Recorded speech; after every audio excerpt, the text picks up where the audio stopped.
உங்கள் வீட்டில் கத்திரிக்காய் இருக்கா? கண்டிப்பாக இதை ட்ரை பண்ணி பாருங்கள். இது ஒன்று போதும், ஒரு தட்டு சாதம் காலி ஆகிடும். வீடியோ ஸ்கிப் பண்ணாமல் பாருங்கள். இது இம்பார்ட்டன்ட்டே நம்ம அரைக்கிற பொடி தான். 1/2 கிலோ கத்திரிக்காய் எடுத்துகிட்டு அதை சின்ன சின்னதாக கட் பண்ணிக்கோங்க. 1/4 கிலோ வெங்காயம் எடுத்துகிட்டு அதையும் சின்ன சின்னதாக கட் பண்ணிக்கோங்க. 5-6 தக்காளி எடுத்துகிட்டு அதையும் கட் பண்ணிக்கோங்க. தேவையான பொருள் 2 ஸ்பூன் வேர்க்கடலை, 2 ஸ்பூன் கடலைப்பருப்பு, 2 ஸ்பூன் உளுந்தம்பருப்பு, 3 வரமிளகாய் கிள்ளி எடுத்துக்கோங்க. 1 ஸ்பூன் ஜீரகம், 1 ஸ்பூன் எள்ளு. இப்போ ஸ்டவ் ஆன் பண்ணிட்டு ஒரு கடாயை வச்சுட்டு அதில் நம்ம எடுத்து வச்ச பொருள்லாம் போட்டு நல்லா வறுத்து எடுத்துக்கலாம். இப்போ வறுத்து எடுத்து ஒரு மிக்ஸி ஜாரில் போட்டு நல்லா பவுடராக அரைச்சி எடுத்துக்கலாம். இப்போ திரும்ப ஸ்டவ் ஆன் பண்ணிவிட்டு ஒரு கடாயை வச்சுட்டு எண்ணெய் ஊற்றிட்டு கடுகு போட்டுட்டு கருவேப்பிலை போட்டு அது நல்லா தாளிக்கவும் 2 வரமிளகாய் கிள்ளி போட்டுட்டு நம்ம கட் பண்ணி வச்ச கத்திரிக்காய் போட்டு நல்லா வதக்கிக்கோங்க. அது வதங்கவும் நம்ம கட் பண்ணி வச்ச வெங்காயம் போட்டுட்டு அதையும் வதக்கிட்டு நம்ம கட் பண்ணி வச்ச தக்காளி போட்டு நல்லா வதக்கிக்கோங்க. இதெல்லாம் வதங்கவும் கத்திரிக்காய் இந்த பக்குவத்துக்கு வர முடியும் நல்லா வதக்கிக்கோங்க.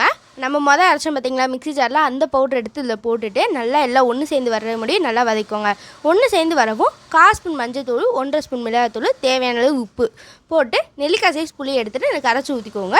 தேவையான அளவு தண்ணி ஊற்றிட்டு நல்லா கத்திரிக்காய் வேகவும் ஆஃப் பண்ணி அப்படியே இறக்கிட்டிங்கன்னா பொடி கத்திரிக்காய் ரெடி. இதை இட்லி, தோசை, சாதம் எல்லாத்துக்குமே செம்ம டேஸ்ட்டாக இருக்கும்.